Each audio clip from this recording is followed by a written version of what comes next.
अब देखते हैं प्रश्न नंबर 3। बीएड फर्स्ट ईयर वाले स्टूडेंट के लिए मोस्ट इम्पोर्टेंट उच्च शिक्षा के निजीकरण से क्या तात्पर्य है। इसके गुणों यानी इसके गुण दोषों का विवेचन कीजिए। 2017 में आई। अथवा हम देखते हैं इसमें उच्च शिक्षा के निजीकरण की समस्या को संक्षेप में स्पष्ट कीजिए। प्रश्न नंबर तीसरे का ही अथवा में तीसरा देखते हैं। उच्च शिक्षा स्तर की किसी एक समस्या का वर्णन कीजिए तथा उसके उचित समाधान के लिए अपने सुझाव दीजिए। उत्तर में देखते हैं इसमें आगे।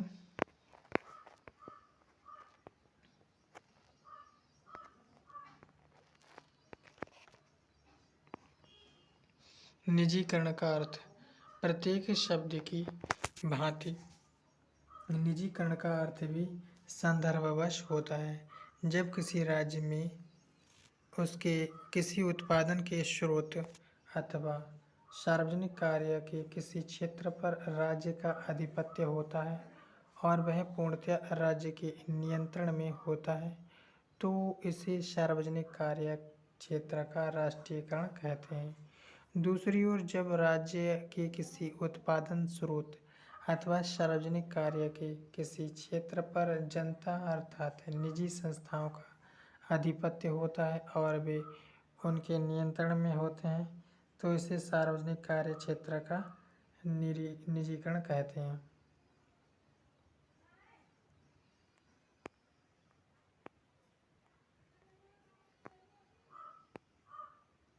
शिक्षा के निजीकरण का अर्थ भारत में शिक्षा समवर्ती सूची में है। यही एक सार्वजनिक कार्य है। इसकी व्यवस्था करना केंद्रीय एवं प्रजातंत्र यानी प्रांतीय सरकारों का संयुक्त उत्तरदायित्व है। तथापि केंद्रीय एवं प्रांतीय सरकारें मिलकर भी इसकी व्यवस्था नहीं कर पा रही हैं। परिणामतः इसमें जन सहयोग तो पहले से ही लिया जा रहा था। इसके साथ कुछ पूर्व प्राथमिक और माध्यमिक स्तर की स्ववित्त पोषित शिक्षा संस्थाओं को मान्यता भी दी जा रही थी। गत कुछ वर्षों से इस दिशा में निम्न कदम उठाए गए हैं। उच्च शिक्षा को स्ववित्त पोषित करने की ओर पग उठाए गए हैं। सभी प्रकार की स्ववित्त पोषित उच्च शिक्षा संस्थाओं को मुक्त रूप से मान्यता दी जा रही है। स्ववित्त पोषित विश्वविद्यालयों को भी मान्यता दी जा रही है। आगे देखते हैं इसमें।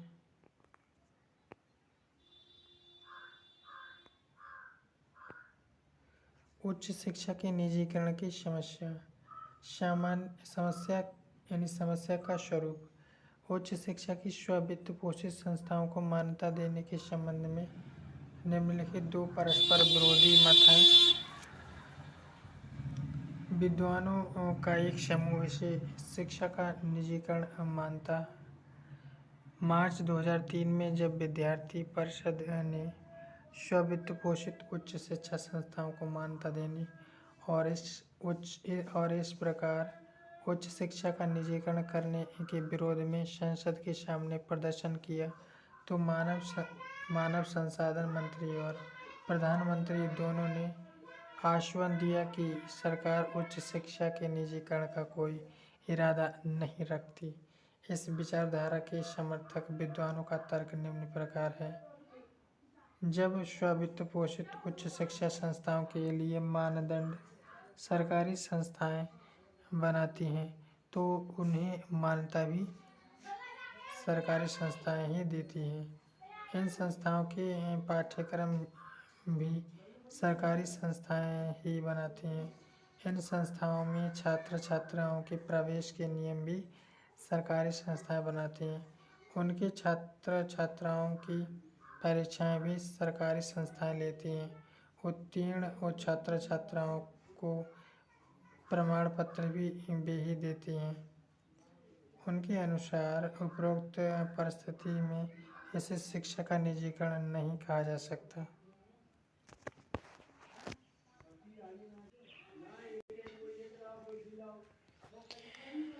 विद्वानों का दूसरा समूह इसे उच्च शिक्षा का निजीकरण मानते हैं।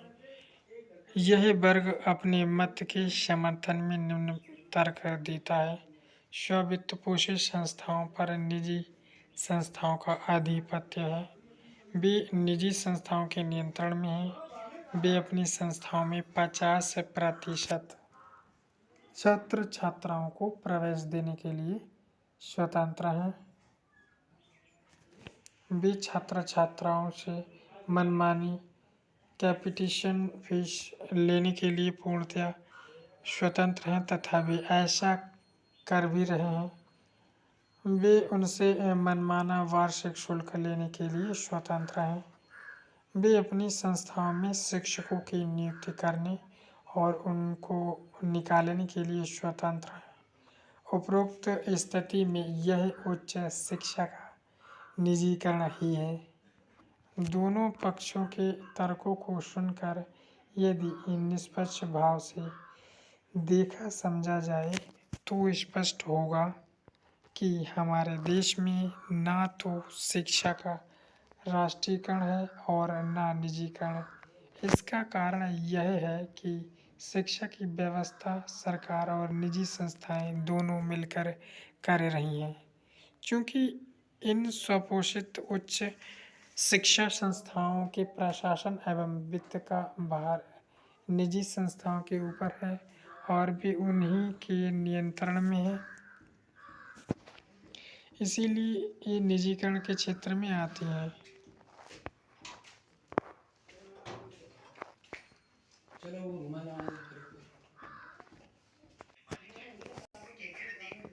इस संबंध में स्व वित्त पोषित संस्थाओं के लिए छात्र छात्राओं से लिया जाने वाला वार्षिक शुल्क विवादास्पद मुद्दा है। यह सत्य है कि सरकार अथवा संबंधित नियंत्रक तंत्र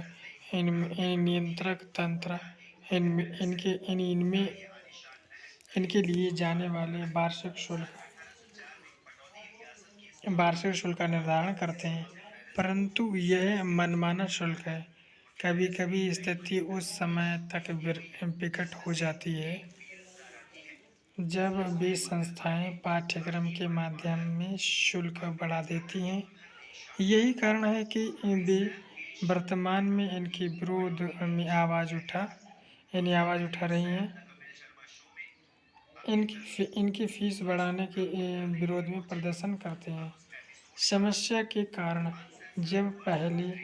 पहले जब शिक्षा निजी व्यक्तियों एवं संस्थाओं के हाथ में थी, इसे सर्वसुलभ करना संभव था। उस स्थिति में शिक्षा की व्यवस्था करना राज्य का उत्तरदायित्व निश्चित किया गया, परंतु हमारे देश में राज्य इस कार्य को करने में असमर्थ है। इस प्रकार की स्थिति में निजी व्यक्तियों एवं संस्थाओं का सहयोग लेना व्यवस्था है। पूर्व प्राथमिक और माध्यमिक स्तर की स्व-वित्त पोषित शिक्षा संस्थाओं को मान्यता देने के संबंध में कोई विशेष समस्या उपस्थित नहीं हुई। इसके सर्वदा विपरीत है। उच्च शिक्षा की स्व-वित्त पोषित संस्थाओं को मान्यता देने से अनेक समस्याएं उत्पन्न हो गई हैं। इन समस्याओं में मुख्य समस्या है उच्च शिक्षा का अति महंगा होना। 14 अगस्त 2003 की संध्या यानी शाम को अपने राष्ट्र के नाम संदेश में देश के राष्ट्रपति श्री कलाम ने देश की शिक्षा अति महंगी होने को स्वीकार किया। उन्होंने सत्य ही कहा कि शिक्षा आर्थिक दृष्टि से माध्यमिक श्रेणी के व्यक्तियों की पहुंच से भी बाहर हो गई है। इस समस्या के मुख्य कारण निम्न प्रकार हैं। केंद्र और प्रांतीय सरकारों के पास संसाधनों की भारी कमी, इसके परिणाम स्वरूप शिक्षा के लिए आवश्यकता से कम बजट और विवश होकर वित्त पोषित शिक्षा संस्थाओं को मान्यता देना।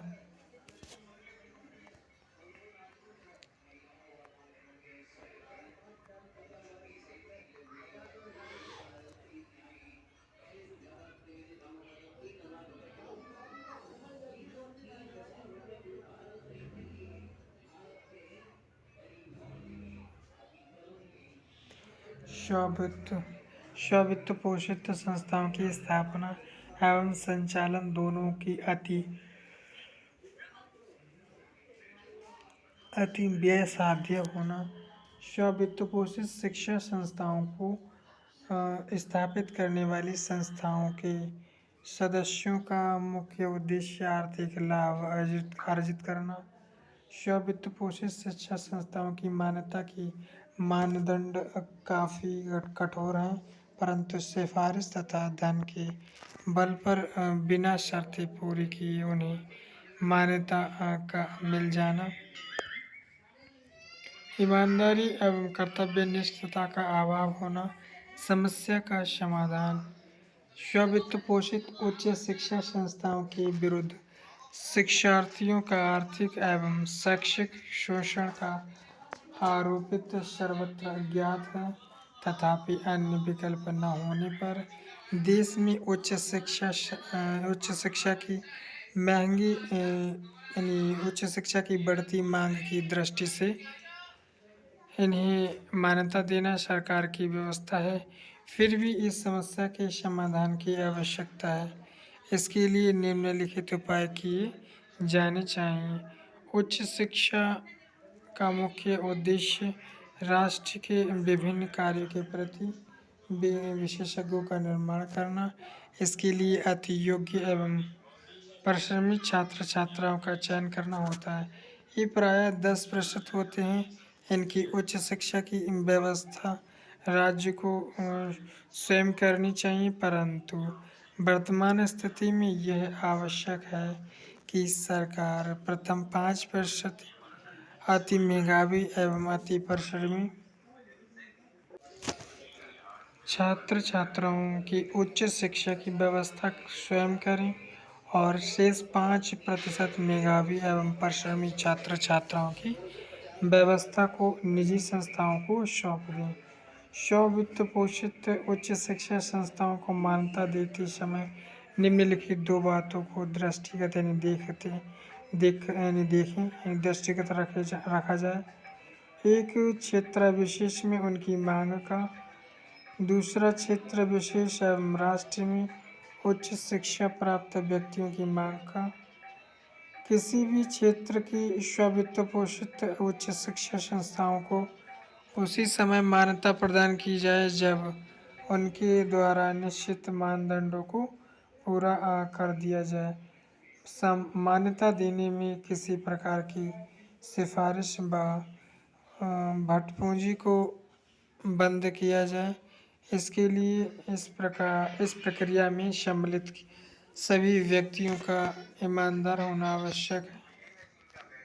सरकार स्व-वित्त पोषित उच्च शिक्षा संस्थाओं में मैनेजमेंट कोटे के द्वारा छात्र छात्राओं के प्रवेश संबंधी नियमों का भी निर्माण करें तथा उनका क्रियान्वयन देखें।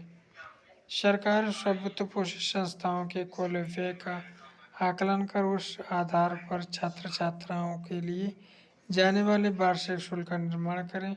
14 अगस्त 2003 को उच्चतम न्यायालय ने 2 निर्देश दिए थे।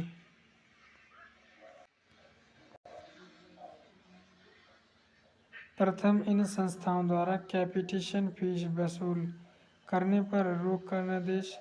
द्वितीय, छात्र छात्राओं के लिए प्रवेश नियम बनाने एवं उनके लिए जाने वाले वार्षिक शुल्क को निश्चित करने के लिए प्रांतीय स्तर पर अलग अलग समितियों के गठन का निर्देश।